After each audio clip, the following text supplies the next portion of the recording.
अच्छा बुरा नहीं करता तो क्यों जाना उनके पास। ऐसे असल धन को भी लेकर के साथ नहीं पहुंचना। आचार्य देव कहते हैं भैया, जो वृक्ष के नीचे जाता है, जो वृक्ष के नीचे जाता है वह छाया को स्वयं प्राप्त हो जाता है, लेकिन वृक्ष के नीचे ही नहीं जाए तो छाया कहां से प्राप्त होगी। इस प्रकार गुण कीर्तन करके दीन भाव से हे भगवान वर न मांगने से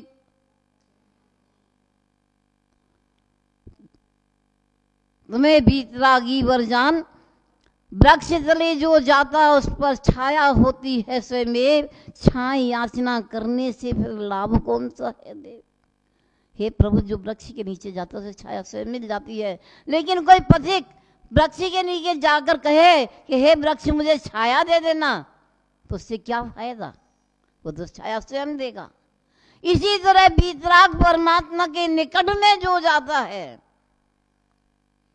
उनकी दर्शन करने से, उनकी आराधना करने से, उनकी भक्ति करने से, उनकी पूजा करने से, अब बताओ मुझे कुछ मिलता है कि नहीं मिलता। अरे बताओ ना, मत कहो माता जी अभी तो हमने कहा था कुछ नहीं मिलता, हम कैसे कहें कि मिलता है। हमने पहले ही बता दिया है, हम उस स्यादवाद की पगडंडियों पर चलेंगे जो सारे रास्ते के कचड़े को समाप्त कर देती है। परमात्मा की आराधना भक्ति दर्शन करने से जन्म जन्म के पापों का समाप्तिकरण होता है। होता नहीं होता? पढ़ते हो आपको भगवान के सामने, जन्म जन्म कृतम पापम जन्म कोटि समार्जितम जन्म मृत्यु जरामूलम हन्यते जिन बंदनात्।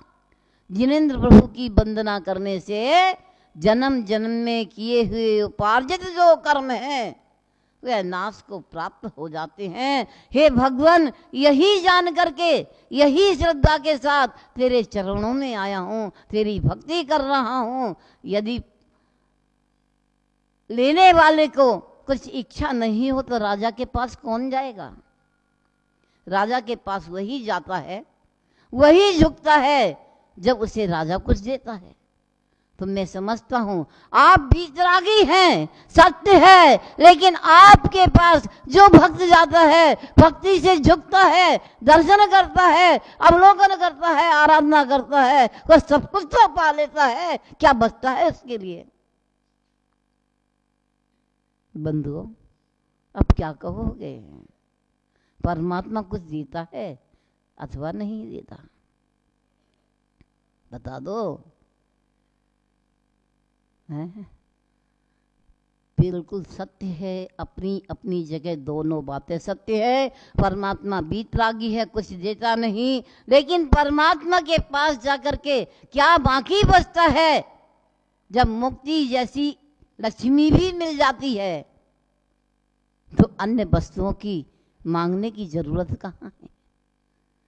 किसान कभी ये नहीं कहता कि हे खेती महारानी मुझे भूसा दे देना, कोई कहता है क्या? है? लेकिन जो धान्य की भावना रख करके खेती में बीज वपन करता है, उसकी रक्षा करता है, समय पर सिंचाई करता है, एक दिन वह फसल आकर के धान्य देती है। धान्य के साथ साथ भूसा, तो भूसा नहीं मिलता, स्वयं मिल जाता है। बंधुओं, जो मोक्ष लक्ष्मी प्राप्त करा सकता है उसके लिए ये स्वर्गाधिक संपत्तियां भूसे के समान हैं। क्या वह नहीं मिलेंगी? फिर याचना किसकी और क्यों? लेकिन अपनी सच्ची श्रद्धा के साथ इन वीतराग के चरणों में तो पहुंचो। वीतराग की भक्ति से अश्रद्धा करके हट मत जाना, ये नहीं देते। तो हमें वस्तु स्थिति को जानने के लिए, वस्तु स्थिति का ज्ञान प्राप्त करने के लिए स्यादवाद की उस धारा को नहीं छोड़ना है, जिसे मैंने कहा है कि जैनागम इसी के द्वारा, जैनागम का प्राण है स्यादवाद, जिसके द्वारा वह अजय रहा है, उसे कोई जीतने में समर्थ नहीं हो सका है। तो बंधुओं, अब परमात्मा हमें सब कुछ देता है, छोड़ोगे तो नहीं। नहीं, मंदिर कल से छोड़ना जाना बंद कर दो तो मंदिर के ताले लगाने पड़े, ऐसा मत करना। और परमात्मा देता है तो क्या देता है और नहीं देता तो क्या नहीं देता, अपनी भावनाओं के द्वारा। वह परमात्मा तो शुद्ध वीतरागी है, जिस वीतरागी की अवस्था में उसके द्वारा हमें वह मुक्ति श्री का पाथेय मिल जाता है, हमारी आत्मा का भान हमें हो जाता है। परमात्मा कैसे हैं, किस प्रकार के हैं, कैसे होते हैं, क्योंकि देव शास्त्र गुरु का श्रद्धान करना क्या होता है, क्या होता है? अरे स्वाध्याय करने वाले बंधु पढ़ बता दो, मेरी तो छूट गई है वर्तमान में, लेकिन बताओ। आचार्य शमंतभद्र स्वामी कहते हैं, श्रद्धानम परमार्थाना माप्तागम तपोभृताम त्रिमूलापोड़मष्टांगम सम्यक दर्शन मस्मयम। श्रद्धानम परमार्थानाम, परमार्थ माने सच्चे, आप्तागम तपोभृताम, आप तो कहिए देव, आगम कहिए उनकी वाणी, और तपोव्रत कहिए गुरु। सच्चे देव शास्त्र गुरु का तीन मूर्ता रहित अष्टांग सहित जो श्रद्धान करता है वह सम्यक दृष्टि कहलाता है, वह सम्यक दर्शन से युक्त हो जाता है। इसलिए हमें सच्चे देव का लक्षण भी जानना आवश्यक होता है। निशंक होकर के हम प्रभु के चरणों में झुके। आचार्य शमंतभद्र स्वामी तार्किक विद्वान थे, उन्होंने परमात्मा को नमस्कार करने के लिए, हालांकि ऐसा नहीं कि उन्होंने नमस्कार नहीं किया या नमस्कार करने में कुछ सूझबूझ रखी, लेकिन हाँ, जिस समय उनने गंधहस्ती महाभाष्य लिखा, गंधहस्ती महाभाष्य जैसे ग्रंथ को लिखने के लिए 115 गाथा केवल प्रभु के मंगलाचरण में निकाली।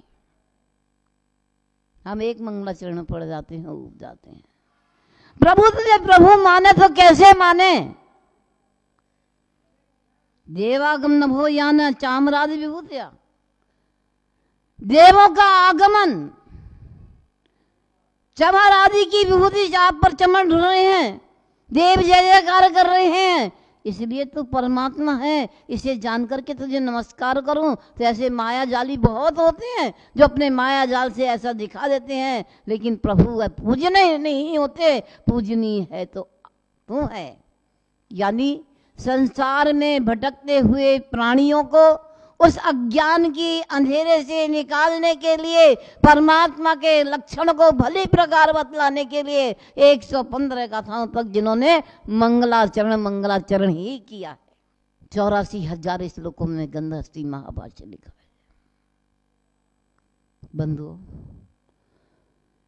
समझने के लिए, लेकिन संसार का अज्ञानी प्राणी कहीं भटक न जाए अपनी पगडंडियों से, कहीं मोक्ष मार्ग को छोड़ करके कहीं नरकादी गतियों का रास्ता न पकड़ ले, दुर्गति में न चला जाए। करुणा और परोपकार के माध्यम से उन्होंने अपनी भावना को परोसा है। तो हम देव शास्त्र गुरु के श्रद्धान में, उनके कही हुई वचनों में हम उस ग्रहित और अग्रहित मिथ्यात्व की चर्चा को ढूंढें कि आखिर वह है क्या। अग्रहित मिथ्यात्व जो बुद्धि पूर्वक ना ग्रहण किया जाता है और ना छोड़ा जाता है। यदि किसी ने कहीं पढ़ा हो कि हाँ उसे भी ग्रहण किया जाता है तो मुझे भी बता दें, तो कम से कम आगे मैं उसको भी बोल दिया करूंगी। बताओ, अग्रहित मिथ्यात्व किसने ग्रहण किया, किसने छोड़ा? छोड़ा क्या किसी ने? अग्रहित मिथ्यात्व का तात्पर्य मिच्छोदयेन मिच्छत्मसद्दहणम तु तच्च अत्थाणम। मिथ्यात्व कर्म के उदय से जो जीव की मिथ्या परिणति होती है, तत्वों में अश्रद्धान होता है, उसे कहते हैं मिथ्यात। और यह अग्रहित मिथ्यात कर्म का उदय आता है तो कह करके नहीं आता, बुद्धिपूर्वक उसका ग्रहण नहीं होता। मैं अग्रहित मिथ्यात को छोड़ता हूं, ऐसा कोई कहने वाला, नियम लेने वाला बंधु यहाँ बैठा हो तो अपना हाथ ऊंचा करके मुझे बता सकता है। लेकिन ग्रहित मिथ्यात को किसी ने त्याग किया था? याद है किसी को? बता दो किसने किया? ग्रहित मिथ्यात को त्याग करने का ग्रहण करने वाले तो बहुत बैठे होंगे। कभी संकट में फंसते और किसी ने कहा भैया अमुक जगह चले जाओ, यहाँ तो आपका कुछ नहीं हो रहा है, आप वहां चले जाओ, बहुत अच्छा है, आपका सारा संकट दूर हो जाएगा। कि हम देर नहीं लगाते, सुनने और सोचने की शक्ति भी खो बैठते हैं और उसके कहे अनुसार यत्र तत्र जहाँ जाना है, नहीं जाना है, वहां भी पहुंच जाते हैं। तो बुद्धिपूर्वक ग्रहण का हो गया, कहीं भी चले जाते हैं। लेकिन त्याग की भूमिका में बजकर्ण राजा, उन्होंने एक नियम लिया था, मैं सच्चे देवसास गुरु को छोड़ के किसी को नमस्कार नहीं करूंगा। उन्होंने त्याग किया था। रामचंद्र वनवास की भूमिका में चल रहे थे, लक्ष्मण नगरी में भोजन देखने के लिए जाते हैं, भाई और भावजों को खिलाने के लिए। वहां पर स्थिति कुछ और देखी जाती है कि जो सिंगोदर राजा था उससे किसी ने चुगली खा दी। राजन, वह आपका राज दरबार में आने वाला मुख्य व्यक्ति आपको नमस्कार नहीं करता। क्यों नहीं करता भाई? ये नहीं मालूम, लेकिन आपको नमस्कार नहीं करता। कितनी भी बात को छुपा करके रखा जाए, लेकिन कहीं ना कहीं से निकल जाती है। तो सिंगोदर राजा ने क्या किया था? दरबार में भी जाना पड़ता था, राजा के सामने भी झुकना पड़ता था। तो एक मुद्रिका बनवाई थी और उसमें वीतराग प्रभु की एक फोटो भी लगाई थी। जब राजा के पास जाता, उसे अंदर की तरफ करता और नमस्कार करता, अपने धर्म का भी निर्वाह करता और संविधान का भी पालन करता। ये बात किसी ने राजा को कह दी। राजा ने आक्रोश में आके उसे कह दिया, या तो कहो वो आके नमस्कार करे मुझे, और या फिर मेरा राज्य छोड़ करके चला जाए। और उनकी राज्य की सीमा में ही उनका राज्य था। ऐसी भूमिका के अंतर्गत क्या हुआ? इधर में ये सारी परिस्थितियां चल रही थी, चारों ओर से राजा ने वज्रकर्ण के राज्य को घेर लिया था। और जब युद्ध के लिए सारी तैयारी थी, इतने में लक्ष्मण पहुंचते हैं। उन्होंने ये घटना पता चलती है। वो स्वयं सिंगोदर राजा के सन्मुख जाकर के भाई की आज्ञा लेकर के जाते हैं और उन्हें बांध करके ले आते हैं, रामचंद्र के चरणों में बैठाल देते हैं। ऐसी स्थिति है और ऐसी चर्चा है। सिंगोदर राजा ने अपनी बात की क्षमा मांगी कि वस्तु स्थिति क्या थी कि देव सास गुरु को छोड़ के नमस्कार नहीं करेगा, श्रद्धानी था, उसका राज्य उसे जहां का तहां सौंपा गया।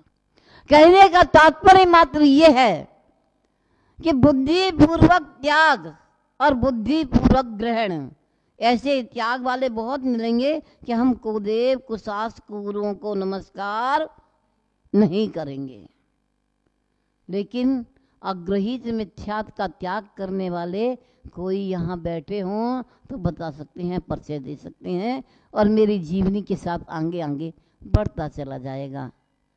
लेकिन ऐसा होता नहीं है। तो बंधुओं, ग्रहित मिथ्यात के संदर्भ में घड़ी को देखती हूँ तो मौन लेने की चर्चा याद आ जाती है।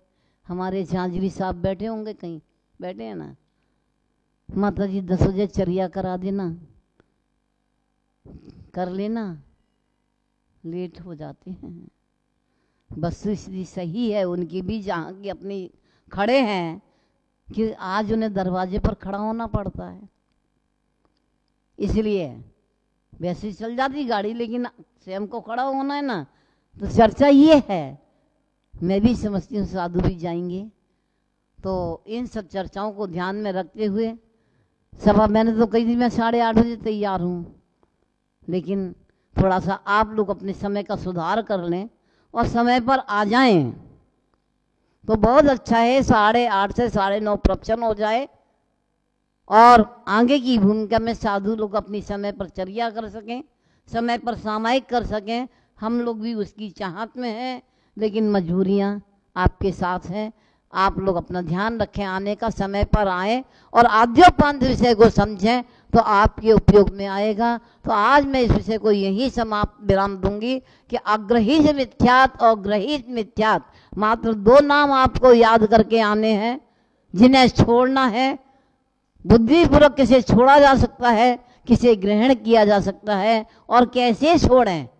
अग्रहीत मिथ्यात् को छोड़ने के लिए हमें 6 कर्मों का पालन करना होगा। जो श्रावक के 6 कर्म हैं उनसे अग्रहीत मिथ्यात् की जड़ें टूटती हैं और ग्रहीत मिथ्यात् बुद्धिपूर्वक छोड़ना होगा, जिसके कारण से हम इन मिथ्यात् की भूमिका से बच करके अपने संसार भ्रमण को विराम दे सकते हैं और अपनी मंजिल पर चलने के राही बन सकते हैं, मोक्षु बन सकते हैं। इन्हीं शब्दों के साथ लूंगी विराम। सभी को मेरा शुभ आशीर्वाद। बोलिए महावीर भगवान।